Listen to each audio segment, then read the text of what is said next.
On commence tout de suite par retrouver notre point marché avec Jonathan Lévy. Bonjour Jonathan. Bonjour Thomas. Alors Jonathan, on a choisi d'évoquer le thème du retour possible de l'inflation. C'est vrai que c'est un sujet qui agite pas mal les investisseurs, les marchés financiers en général en ce moment. Oui, tout à fait. Depuis un mois, c'est vraiment le sujet numéro un. D'après un sondage réalisé par Bank of America auprès de grands investisseurs internationaux, eh bien, c'est le sujet numéro un de préoccupation qui est passé devant la crise sanitaire. La hausse de l'inflation, en fait, elle est assez forte. À la fin de l'année, sur 2020 en Europe, on était à moins 0,2, moins 0,3. À fin février, on est passé à plus 0,9. Donc, il y a un bond de l'inflation dans la zone euro. C'est le cas également aux États-Unis, dans une moindre mesure. Mais aux États-Unis aussi, on voit l'inflation qui repart. Et malgré tout, il n'y a pas le feu au lac, comme diraient nos amis suisses. Plus 0,9, on se souvient que voilà, le seuil est à 2% dans la zone euro. Bien sûr, on est très très loin de ce seuil, on s'en rapproche un peu plus aux États-Unis, mais il y a deux éléments. Le premier, c'est cette vitesse de remontée de l'inflation. On était quand même à moins 0,3, on passe à plus 0,9, c'est quand même assez rapide en 2 mois. Et puis le deuxième élément, qui est peut-être encore plus important, c'est que Biden a fait passer son plan de relance, hein, c'est 1 900 milliards de dollars, c'est 10% du PIB américain, donc c'est des montants considérables, et qui se rajoutent aux 2 plans qu'avait fait Trump sous sa présidence.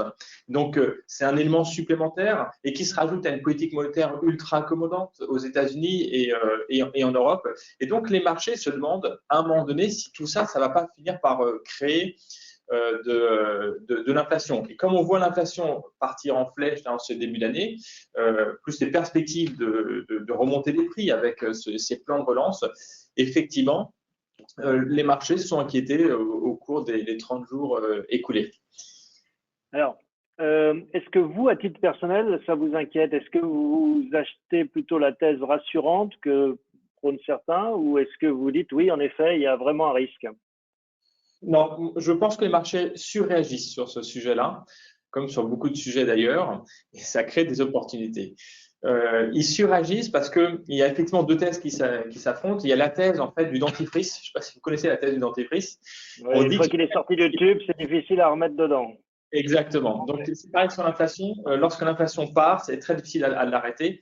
Mais ça, c'est pas la thèse des banques centrales. La thèse des banques centrales, c'est que justement, même si elle remonte, ça va être temporaire, ça va être conjoncturel, et ensuite elle va diminuer. Et nous, on est plutôt sur cette logique-là. On pense que l'inflation remonte pour des raisons très conjoncturelles, parfois saisonnières, et le risque à moyen terme nous semble assez faible et assez mesuré, malgré les plans de relance.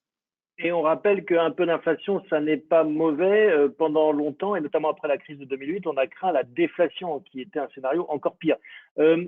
Malgré tout, il y a un autre discours, il y a celui de dire est-ce qu'on mesure la bonne inflation, parce qu'il y a les paniers de produits et services, et puis il y a aussi les actifs.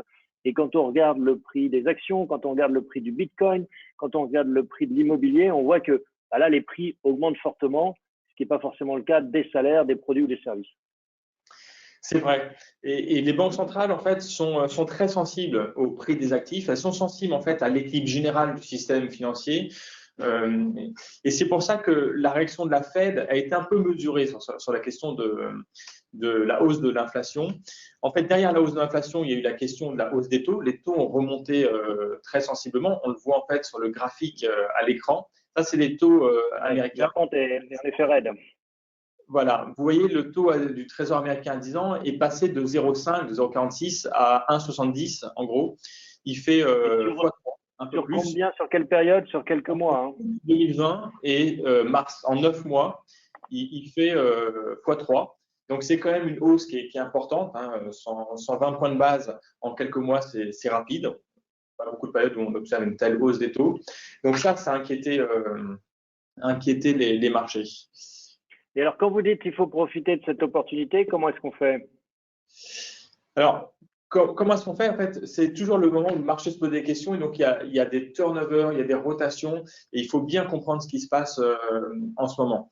Alors, ce qu'on voit en fait depuis quelques semaines, parallèlement à cette hausse des taux, eh bien, c'est une baisse des actions qui avaient monté jusqu'à présent, les actions liées à la croissance américaine, les actions liées à la tech américaine, les nouvelles technologies, eh ben, elles ont tendance à baisser.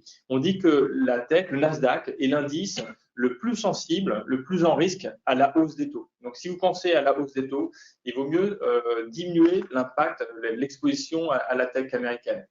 Et à l'inverse, les actions qui sont liées au cycle économique, typiquement l'automobile, les banques, là, elles profitent de la hausse des taux. Et donc, on a des perspectives qui sont un peu plus favorables sur ces secteurs-là. Alors, on a des questions qui nous arrivent. Il y en a qui sont arrivées aussi en amont de l'émission, mais là, une qui arrive en direct. Quelle est la relation entre inflation et marché obligataire? Est-ce qu'on peut éclairer notre auditeur? Oui, bien sûr, il est très simple. En fait, le but premier de la Banque centrale, c'est quand même, avant tout, de limiter l'inflation autour de 2%. En dessous de 2% ou au-dessus de 2%, maintenant c'est un peu plus flou, mais voilà, ils ont quand même un objectif de contrôler l'inflation. Si l'inflation repart, s'il y a un risque que l'inflation repart, eh bien, les banques centrales vont remonter les taux d'intérêt. Voilà, le lien, il est clairement là. Et donc, aujourd'hui, si on anticipe que la Banque centrale va remonter les taux pour lutter contre l'inflation, ça fait monter les taux à long terme. Et c'est cet impact qui est fort sur les marchés actions. Si les taux à long terme remontent, eh bien, il y a une baisse du marché des actions. Bon, merci Anthony pour cette question. Une question d'Hervé qui nous est parvenue en amont de l'émission. Évolution du CAC 40 au cours de l'année 2021 et risque d'un mini crack. Alors, on sort un petit peu du registre de l'inflation, quoique ça pourrait être déclencheur. Oui, c'est toujours difficile de prévoir un mini crack parce que justement, quand il y a un crack, il y a une crise, c'est que le sujet, on ne l'avait pas vu venir avant, c'est toujours, ça surprend les marchés. Mais ce qui est intéressant, c'est un mini crack, c'est pas un crack. C'est un euphémisme. Mais bon, disons, est-ce qu'il y a un risque de décrochage fort en 2021? C'est vrai que ce scénario-là, le scénario de hausse des taux, est un scénario qui pourrait faire flancher les marchés. Parce que les marchés sont sur un niveau de valorisation assez élevé, tout le monde le dit. Donc, si les taux remontaient sensiblement, plus qu'ils ne l'ont fait pour l'instant, effectivement, ça pourrait être une cause de baisse des marchés, de correction, comme on l'a connu en 2018. Je ne sais pas si vous vous rappelez, au quatrième trimestre, le marché avait fait moins 20%, les taux avaient remonté à ce moment-là. Il avait fallu que la Fed intervienne massivement en ayant de nouveau une politique plus accommodante pour faire redescendre un peu tout ça.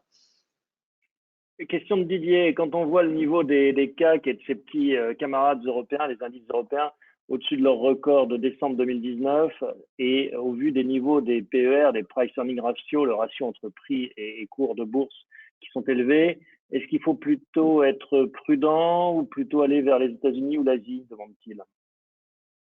Alors, c'est vrai que les marchés sont globalement relativement chers. En fait, ils anticipent déjà des scénarios positifs sur les prochains trimestres. C'est pas évident d'aller sur les États-Unis aujourd'hui. Je partage plus cette opinion-là. C'était notre cas avant, mais c'est un peu mon idée sur la tech américaine. Les États-Unis, de manière générale, sont très exposés à la tech, quels que soient les indices. Il n'y a pas que le Nasdaq. Et donc, comme aujourd'hui la tech est relativement chère et est sensible à une hausse des taux, j'irai moins sur la tech en ce moment. À moyen terme, on peut y retourner, mais c'est peut-être pas le moment d'y aller. Alors que l'Europe est plutôt dans une phase ascendante. Même si les marchés ont déjà bien repris, il pourrait y avoir encore une hausse des marchés parce on voit bien un transfert de la croissance vers les valeurs cycliques ou vers la value qui n'est pas totalement terminé à mon sens. Bon, une question qui est un peu peut-être redondante avec ce que vous venez de nous dire, mais je la pose quand même. Franck qui demande, je cherche à me constituer un portefeuille en ETF action. Quelle serait la meilleure allocation compte tenu des marchés? Donc, plus value, moins de tech. On reste là-dessus. effectivement, attention à la tech. Maintenant, c'est difficile d'être complètement dehors de la tech parce que c'est un secteur qui est extrêmement important, extrêmement puissant et qui crée de la croissance dans le monde entier, hein, qu'on soit aux États-Unis ou en Asie. Donc, quand on dit moins de tech, ça ne veut pas dire pas de tech non plus. Mais disons qu'aujourd'hui, en réalité, il faut avoir une position neutre par rapport aux indices globaux. Donc, essayer d'être proche du MSCI World, en fait. Et on reste investi en actions.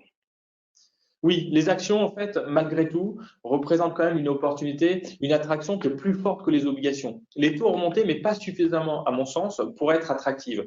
Donc, pour un investisseur aujourd'hui, ça n'a pas de sens d'être encore, de se tourner vers les obligations, mais par contre, les actions restent sur des niveaux intéressants. Merci beaucoup, Jonathan, pour toutes ces explications, cet éclairage sur les marchés financiers. On se retrouve le mois prochain, j'espère, en présentiel, comme on dit, de visu. Avec plaisir. Allez, à très bientôt.